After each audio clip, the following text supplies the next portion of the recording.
السلام عليكم ورحمة الله وبركاته. إن الحمد لله والصلاة والسلام على رسول الله وعلى آله وأصحابه ومن والاه أما بعد. সম্মানিত ছাত্র ভাইরা, আমি এখন লেভেল 4 এর তাওহীদের ক্লাস আরম্ভ করছি। আজকের আলোচ্য বিষয় হচ্ছে বন্ধুত্ব এবং শত্রুতার মধ্যে পার্থক্য। বন্ধুত্ব এবং শত্রুতার মধ্যে পার্থক্য, তার মানে কার সাথে কি ধরনের বন্ধুত্ব রাখবেন, কি ধরনের শত্রুতা রাখবেন, কাকে বন্ধুত্ব বলে, কাকে শত্রুতা বলে, এটি আমাদের জানা দরকার এবং সেভাবে চলা উচিত। আমরা অনেক সময় যে বন্ধু নাই তাকে বন্ধুরূপে গ্রহণ করছি এবং যে শত্রু নয় তাকে আবার শত্রু ভাবছি। এটা ঠিক নয়। বা বন্ধু হলেই তার মাপকাঠি কেমন হবে বা শত্রু হলে তার মাপকাঠি কেমন হবে, এ নিয়ে আমাদেরকে জানতে হবে এবং সে অনুযায়ী চলতে হবে, যাতে করে আমরা সীমা অতিক্রম না করি। তো আসুন আমরা জেনে নিই যে বন্ধুত্ব এবং শত্রুতার মধ্যে পার্থক্য কি। বন্ধুত্ব ও পারস্পরিক উত্তম ব্যবহারের মধ্যে পার্থক্য রয়েছে। একটা হচ্ছে বন্ধুত্ব আর একটা হচ্ছে পারস্পরিক উত্তম ব্যবহার। এই দুটির মধ্যে পার্থক্য রয়েছে, কারণ বন্ধুত্ব এক জিনিস আর পারস্পরিক ভালো ব্যবহার করা হলো আলাদা বিষয়। এ সম্পর্কে ইসলামের মূল ভিত্তি হলো আল্লাহর বাণী। আল্লাহ তাআলা বলেন, লা ইয়ানহাকুমুল্লাহু আনিল্লাযীনা লাম ইউকাতিলুকুম ফিদ-দীন ওয়া লাম ইখরিজুকুম মিন দিয়ারিকুম আন তাবাররুহুম ওয়া তুকসিতু ইলাইহিম ইন্নাল্লাহা ইউহিব্বুল মুকসিতিন। দ্বীনের ব্যাপারে যারা তোমাদের বিরুদ্ধে যুদ্ধ করে নাই এবং তোমাদেরকে স্বদেশ থেকে বহিষ্কার করে নাই, তাদের প্রতি সহানুভূতি প্রদর্শন ও ন্যায় বিচার করতে আল্লাহ তোমাদেরকে নিষেধ করেন না। নিশ্চয় আল্লাহ ন্যায়পরায়ণদেরকে ভালোবাসেন। সূরা মুমতাহানা 8 নম্বর আয়াত।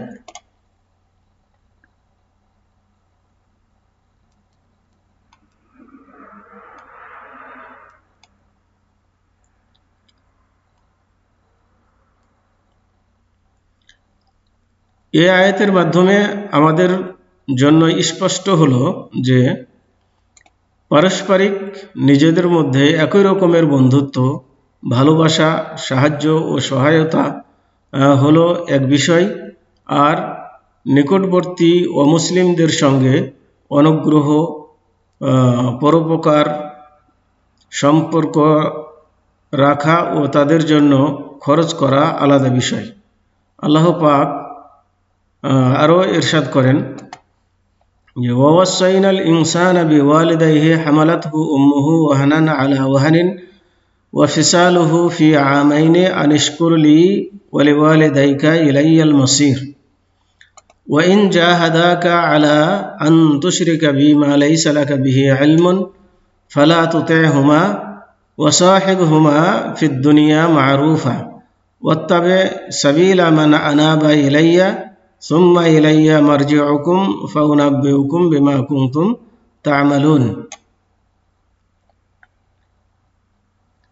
অর্থাৎ আমি তো মানুষকে তাদের পিতামাতার প্রতি সদাচরণের নির্দেশ দিয়েছি।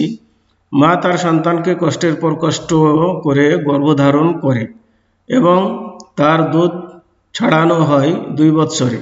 সুতরাং আমার প্রতি ও তোমার পিতামাতার প্রতি কৃতজ্ঞতা প্রকাশ করো। প্রত্যাবর্তন তো আমারই দিকে হবে। তোমার মাতাপিতা যদি তোমাকে পীড়াপিড়ি করে আমার সঙ্গে শিরিক করার জন্য, যে বিষয়ে তোমার কোনো জ্ঞান নেই, তাহলে তাদের কথা মানবে না, তবে পৃথিবীতে তাদের সঙ্গে সৎভাবে বসবাস করবে এবং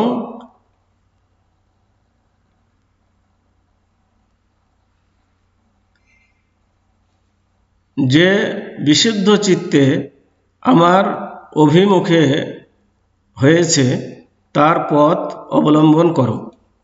অতঃপর তোমার প্রত্যাবর্তন আমারই নিকটে এবং তোমরা যা করতে সে বিষয়ে আমি তোমাদেরকে অবহিত করব।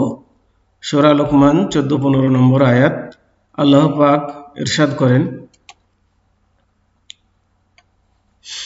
ওয়াবুদুল্লাহ ওয়ালা তুশরিকু বিহি শাইয়্যান ওয়া বিল ওয়ালিদাইনি ইহসানা ওয়া বিযিল কুরবা ওয়াল ইয়াতামা ওয়াল মাসাকিন ওয়াল জারি যিল কুরবা ওয়াল জারিল জুনুবি ওয়াস সাহিবি বিল জামবি ওয়া ইবনিস সাবিলি ওয়া মা মালাকাত আইমানুকুম ইন্নাল্লাহা লা ইউহিব্বু মান কানা মুখতালান ফাখুরা। আর আল্লাহর ইবাদত করবে ও কোনো কিছুকে তার শরীক করবে না, এবং পিতামাতা ও আত্মীয় স্বজন, ইয়াতিম, অভাবগ্রস্ত, নিকট প্রতিবেশী, দূর প্রতিবেশী, সঙ্গী সাথী, পথচারী এবং তোমাদের অধিকারভুক্ত দাস দাসীর প্রতি সদ্ব্যবহার করবে। নিশ্চয় আল্লাহ যে দাম্ভিক বড়াইকারী ভালোবাসে না, যে বড়াইকারী তাকে ভালোবাসেন না। সূরা নিসা 36 নম্বর আয়াত। এই আয়াতগুলো থেকে আমরা যেটা বুঝলাম, একদিকে আল্লাহ তাবারক ওয়া তাআলা পিতামাতার সাথে সদ্ব্যবহার করার নির্দেশ দিয়েছেন, এবং কাফেরদের সাথে যারা দেশ থেকে মুসলমানদেরকে বিতাড়ন করেনি, তাদের বিরুদ্ধাচরণ করে না, এদের সাথে ইনসাফ করতে নির্দেশ দিয়েছেন, এবং পিতামাতার সাথে সদ্ব্যবহার করতে বলেছেন। কিন্তু যদি তারা শিরক করতে বলে, আল্লাহর সাথে অংশী স্থাপন করতে বলে, তাহলে পিতামাতার কথা মানা যাবে না, সে মুসলিম হোক বা অমুসলিম হোক। তাহলে অমুসলিম হলেও পিতামাতার সাথে সদ্ব্যবহার করা যাবে, কিন্তু তার আদেশ মানা যাবে না শিরকের ক্ষেত্রে। যদি শিরক করতে বলে, আল্লাহ ছাড়া অন্যের উপাসনা করতে বলে, তাহলে সেই ক্ষেত্রে তাদেরকে মানা যাবে না। তো এই জিনিসগুলো আমাদেরকে বুঝে চলতে হবে। পিতামাতা যদি কাফের হয় তাই বলে তাদেরকে একবারই পরিত্যাগ করে দেব এমনটিও নয়, বা তাদের সাথে দুর্ব্যবহার করব, বা তাদেরকে ঘৃণার চোখে দেখব, খারাপ ভাববো, এটাও নয়।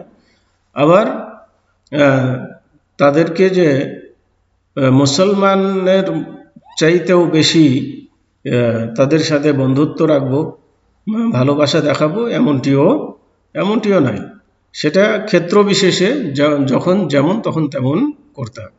পিতামাতা যেহেতু তাকে লালন পালন করেছে, পিতামাতা যেমন কষ্ট সহ্য করেছে, এই জন্য তার দুনিয়াবি সম্মান মর্যাদা বা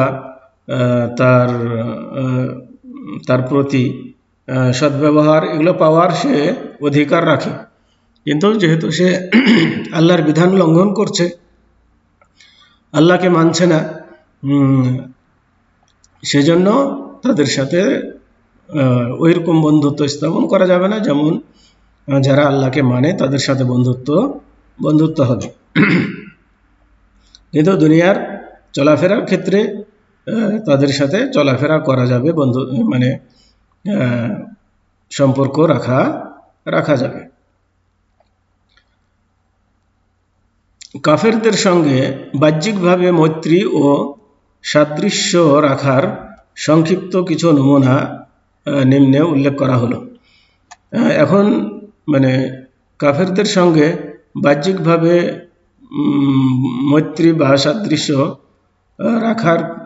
কিভাবে রাখা যাবে সেটি আলোকপাত করা হচ্ছে। এই জিনিসগুলো অত্যন্ত গুরুত্বপূর্ণ এবং লক্ষণীয় বিষয় এবং জানার বিষয়, যেগুলো জেনে আমরা তাদের সাথে সেভাবে চলব। এক, তাদের সঙ্গে পোশাক পরিচ্ছদ, কথাবার্তা ইত্যাদিতে সাদৃশ্য ও সামঞ্জস্য রাখা। নবী করিম সাল্লাল্লাহু আলাইহি ওয়াসাল্লাম মর্মে বলেছেন যে মান তাশাব্বাহা বিকওমিন ফাহুয়া মিনহুম, যারা যে জাতির অনুসরণ ও অনুকরণ করে সে তাদেরই অন্তর্ভুক্ত। তার মানে এখানে আমাদের যদি পোশাক পরিচ্ছদের ক্ষেত্রে তাদের যদি কিছু বৈশিষ্ট্য থাকে যেগুলো তাদের ধর্মীয় ভাব প্রকাশ করে, এ ধরনের পোশাক মুসলমানেরা পরবে না, যাতে করে মুসলমানদেরকে তাদের মতোই মনে না হয়।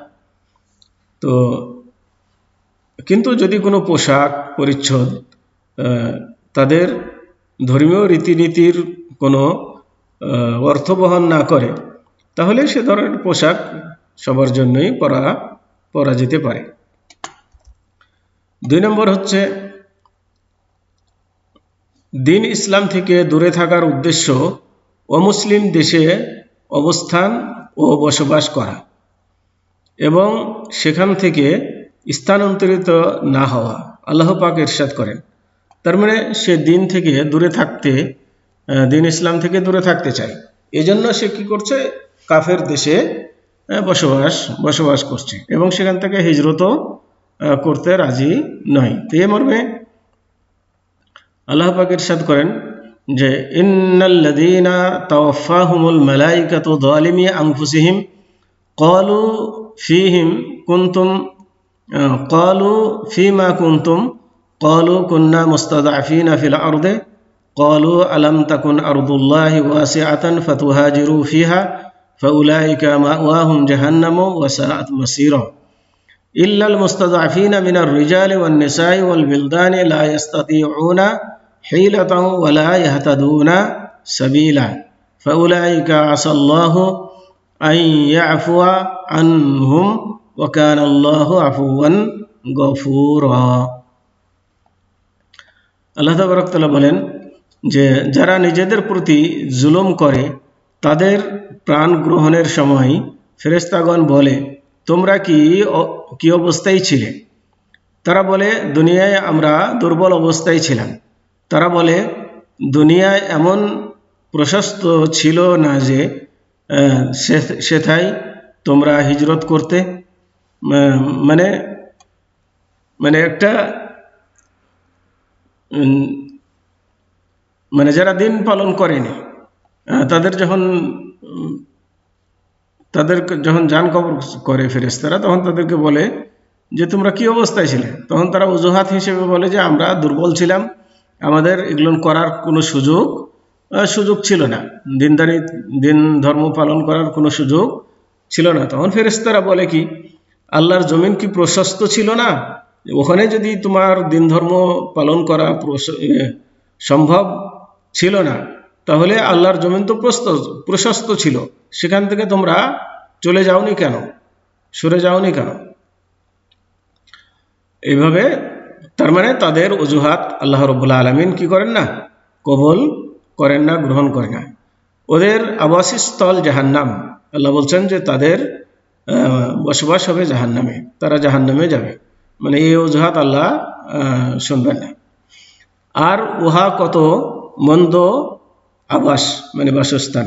তবে যেসব অসহায় পুরুষ, নারী ও শিশু উপায় অবলম্বন করতে না পারে না এবং কোনো পথ পায় না, আল্লাহ হয়তো তাদের পাপ মোচন করে দিবেন, কারণ আল্লাহ পাক পাপ মোচনকারী, ক্ষমাশীল। সূরা নিসা 97 থেকে 99 নম্বর আয়াত। তো এখানে আল্লাহ তাবারক তাআলা 2 শ্রেণীতে ভাগ করলেন লোকদেরকে। এক শ্রেণীর লোক হচ্ছে যাদের কি ছিল, সুযোগ ছিল, ধর্ম পালন করতে বাধা হয়তো কেউ দিয়েছে তাদেরকে, যার কারণে সে ধর্ম পালন করতে পারেনি, কিন্তু তাদের সুযোগ ছিল সেখান থেকে চলে যাওয়া, কিন্তু সেটা তারা যায়নি। কিসের কারণে? নিজেদের সুযোগ সুবিধা ভোগ করার কারণে বা ইসলামকে পছন্দ না করার কারণে। আর এক শ্রেণীর লোক যারা আসলেই অসহায়, যাদের সেখান থেকে বের হওয়ার মতন কোনো পথ ছিল না, তারা অসহায়, দুর্বল, মহিলা, শিশু, এবং তাদের অন্য জায়গায় যাওয়ার মতন কোনো সুযোগ ছিল না। তাদের ব্যাপারে আল্লাহ রাব্বুল আলামিন কি করবেন? তাদের অজুহাত বা এই অসহায়ত্ব গ্রহণ করবেন, তাদেরকে হয়তো ক্ষমা করবেন। আল্লাহ পাক মুসলিমদের দেশে আল্লাহ পাক অমুসলিমদের দেশে অবস্থান করাকে যারা দুর্বল এবং হিজরতের ক্ষমতা রাখে না, তারা ছাড়া অন্য কারো ওজর ও কৈফিয়ত গ্রহণ করেননি। একইভাবে যারা ওই সমস্ত অমুসলিম দেশে দিনই কোনো স্বার্থ ও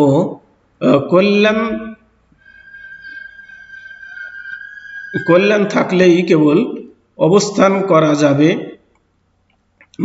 যেমন অমুসলিম দেশে অবস্থান করা যাবে যদি সেখানে কিছু কল্যাণ যদি থাকে, যেমন সে দেশে দাওয়াত ও তাবলীগ এবং ইসলামের প্রচার ও প্রসারের উদ্দেশ্যে থাকতে পারবে। তো এই ধরনের জন্য কোনো উদ্দেশ্য থাকে তাহলে সে দেশে থাকা তার জন্য কি জায়েজ বা বৈধ আছে। কিন্তু যদি এ ধরনের কোনো কারণ না থাকে আর তার ধর্ম পালন করতে যদি বাধা সৃষ্টি হয়, তাহলে সেখানে থেকে হিজরত করে চলে যেতে হবে, সেখানে থাকতে হবে না। অমুসলিম দেশে শুধু আমোদ প্রমোদ, বিনোদন এবং নিজের মন ও প্রবৃত্তির উপভোগের জন্য ভ্রমণ করা উদ্দেশ্য।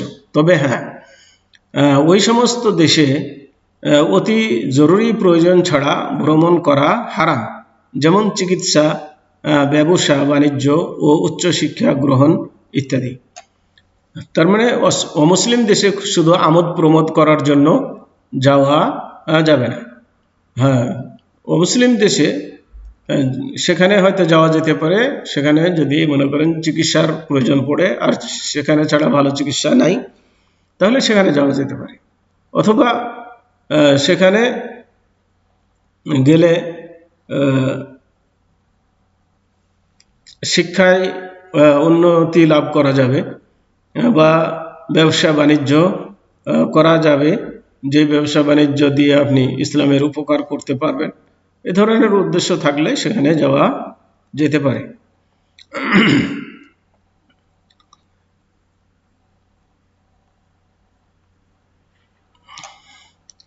এ সমস্ত উদ্দেশ্যে গেলেও ভ্রমণ বৈধ হওয়ার জন্য কিছু শর্ত রয়েছে। তো যেমন যারা চিকিৎসার জন্য যাবে বা উচ্চশিক্ষার জন্য যাবে বা ব্যবসা বাণিজ্যের জন্য যাবে, তো তাদের কিছু শর্ত জেনে রাখতে হবে। এই সমস্ত শর্তের সাপেক্ষে সেখানে তারা অবস্থান করতে পারবে বা চিকিৎসার জন্য যেতে পারবে, শিক্ষার জন্য যেতে পারবে। আর তা হলো ভ্রমণকারী যেন বাহ্যিকভাবে ইসলামী অনুশাসন মেনে চলে এবং এই অনুশীলনের মধ্যে যেন নিজেকে সম্মান ও মর্যাদার অধিকারী মনে করে এবং যত প্রকার মন্দ স্থান আছে তা থেকে নিজেকে দূরে রাখে। এ ধরনের শর্ত মেনে যদি সে কেউ যায় তাহলে সে যেতে পারে। 4 নম্বর হচ্ছে মুসলমানদের বিরুদ্ধে তাদেরকে সাহায্য ও সহযোগিতা করা। মুসলমানদের বিরুদ্ধে কাফেরদেরকে সাহায্য সহযোগিতা করা, এটা কাফেরদের সাথে বন্ধুত্বের প্রমাণ।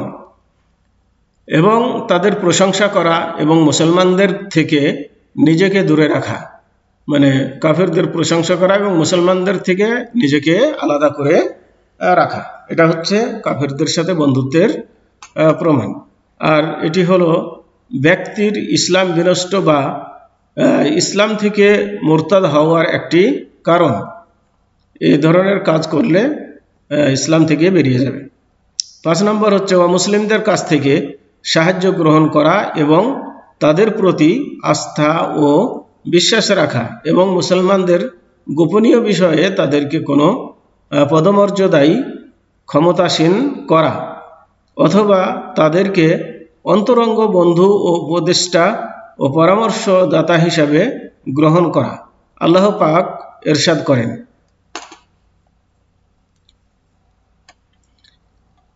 ইয়া আইয়ুহাল্লাযীনা আমানু লা তাত্তাখিযু বিতানাতাম মিন দুনিকুম লা ইয়ালুনাকুম খাবালা ওয়াদ্দু মা আনিত্তুম ক্বাদ বাদাতিল বাগদাউ মিন আফওয়াহিহিম ওয়া মা তুখফি সুদুরুহুম আকবারু ক্বাদ বায়্যানা লাকুমুল আয়াতি ইন কুনতুম তাকিলুন হা আনতুম উলাই তুহিব্বুনাহুম ولا يحبونكم وتؤمنون بالكتاب كله وإذا لقوكم قالوا آمنا وإذا خلوا عضوا عليكم الأنامل من الغيظ قل موتوا بغيظكم إن الله عليم بذات الصدور إن تمسسكم حسنة تسوهم وإن تصبكم سيئة يفرحوا بها وإن تصبروا وتتقوا لا يضركم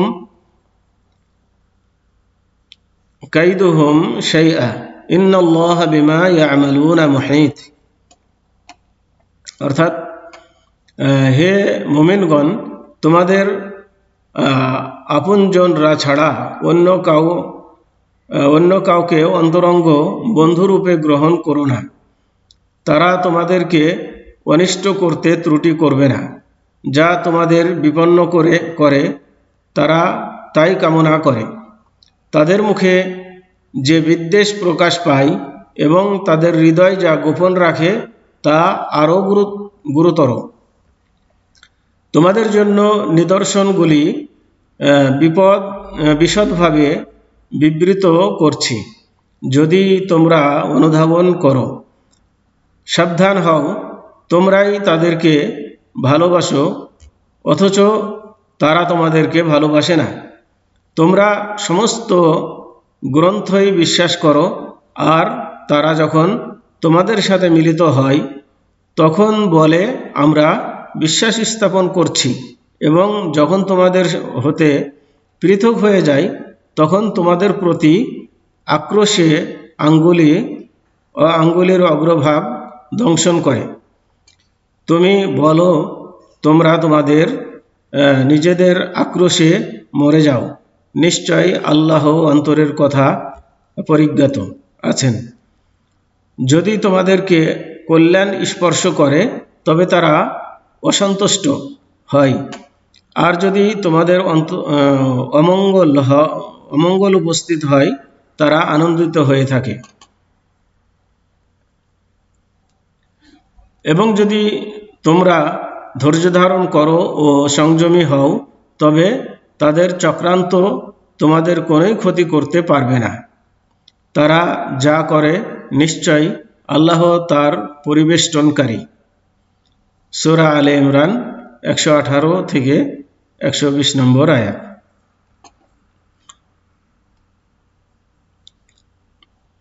6 তাদের ধর্মীয় অনুষ্ঠানের দিন ও তারিখ নিজেদের ধর্মীয় উৎসবের দিন ও তারিখ হিসাবে গ্রহণ করা। তার মানে তাদের ধর্মীয় অনুষ্ঠানের দিন তারিখকে নিজেদের ধর্মীয় অনুষ্ঠানের দিন তারিখ হিসাবে ঘোষণা করা, এটা হচ্ছে কাফেরদের সাথে সাদৃশ্য বা তাদের সাথে বন্ধুত্বের লক্ষণ। বিশেষ করে যে সমস্ত তারিখকে তাদের উৎসবের তাৎপর্য ব্যাখ্যা করে থাকে, যেমন ইংরেজি তারিখের অনুসরণ করা ইত্যাদি। 7 তাদের উৎসব ও কোনো পর্বে নিজে অংশগ্রহণ করা অথবা ওই সমস্ত পর্ব সম্পন্ন ও সফল করতে সাহায্য ও সহযোগিতা করা, কিংবা ওই সমস্ত অনুষ্ঠানকে শুভেচ্ছা ও অভিনন্দন জানানো বা অনুষ্ঠান সম্পাদন করতে নিজে উপস্থিত থাকা। এগুলাও করা যাবে না, এগুলাও তাদের বন্ধুত্বের শামিল। মানে তাদের কোনো ধর্মীয় অনুষ্ঠানে গিয়ে তাদের অংশগ্রহণ করা যাবে না, বা ধর্মীয় অনুষ্ঠানকে স্বাগত জানানো যাবে না, শুভেচ্ছা অভিনন্দন জানানো যাবে না। এগুলো করা মানে তাদের অনুষ্ঠানকে সমর্থন দেওয়ার শামিল, যার কারণে মুসলমান থেকে খারিজ হয়ে যাবে এবং তাদের বন্ধু হিসাবে গণ্য হবে। 8 তাদের বাতিল ও ভ্রান্ত ধর্ম ও অসত্য আকীদা বিশ্বাসের প্রতি কোনো বিবেচনা ও পর্যবেক্ষণ না করে তাদের নগরী, শহর, সভ্যতা, সংস্কৃতি এবং তাদের আচরণ, শিষ্টাচার, নৈতিকতায় বিস্ময় ও আশ্চর্য হয়ে তাদের প্রশংসা ও সুখ্যাতি করা। এগুলাও করা যাবে না, মানে কারণ এর অর্থ এই নয় যে মুসলমানগণ সামরিক পদ্ধতি, বৈধ অর্থনৈতিক ব্যবস্থা শক্তিশালী করার জন্য এবং শিল্পায়নের ক্ষমতা বা জ্ঞান অর্জন করার জন্য তা গ্রহণ করবেন না।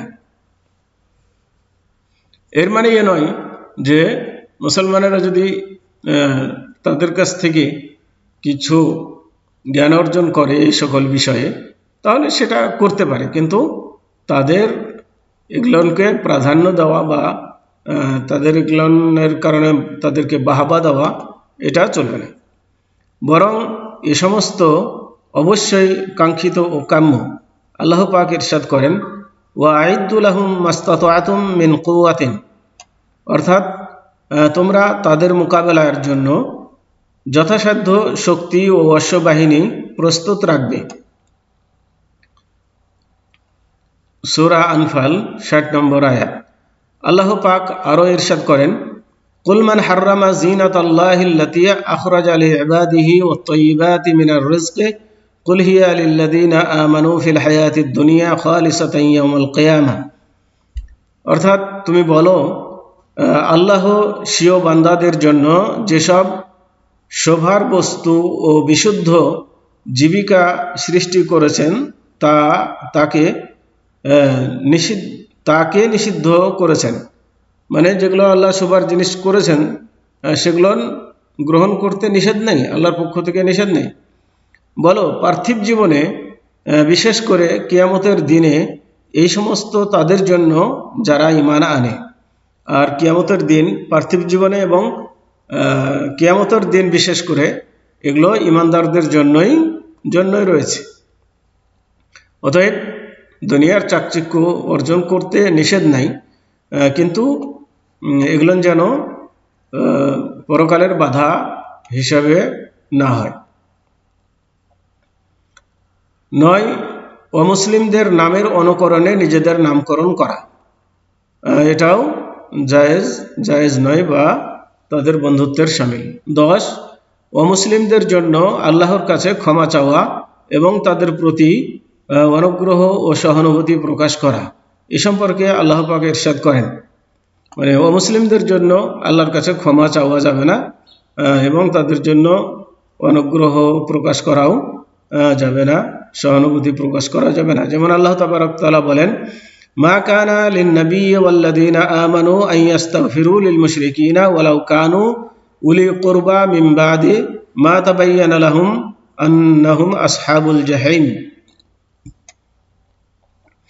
অর্থাৎ আত্মীয় স্বজন হলেও মুশরিকদের জন্য ক্ষমা প্রার্থনা করা নবী এবং মুমিনদের জন্য সঙ্গত নয়, যে যখন এটা স্পষ্ট হয়ে গেছে যে তারা জাহান্নামী। তার মানে কাফেরদের জাহান্নামী হওয়া যখন স্পষ্ট, তখন তাদের জন্য আর ক্ষমা প্রার্থনা করা এটা নবীর জন্য এবং মুসলমানদের জন্য কারো জন্যই বৈধ নয়, তাদের জন্য ক্ষমা প্রার্থনা করতে হবে না। তো আমরা জানতে পারলাম যে কাফেরদের সাথে আমাদের বন্ধুত্ব কীরূপ হবে এবং কাকে বন্ধুত্ব বলে আর কাকে বন্ধুত্ব বলে না, এটি আমরা এই দীর্ঘ আলোচনায় স্পষ্ট হলাম। তো আজকে এ পর্যন্তই। সাল্লাল্লাহু আলা নবিয়িনা মুহাম্মদ ওয়া আলা আলিহি ওয়া আসহাবিহি ওয়া বারিক ওয়া সাল্লিম। আসসালামু আলাইকুম ওয়া রাহমাতুল্লাহি ওয়া বারাকাতুহু।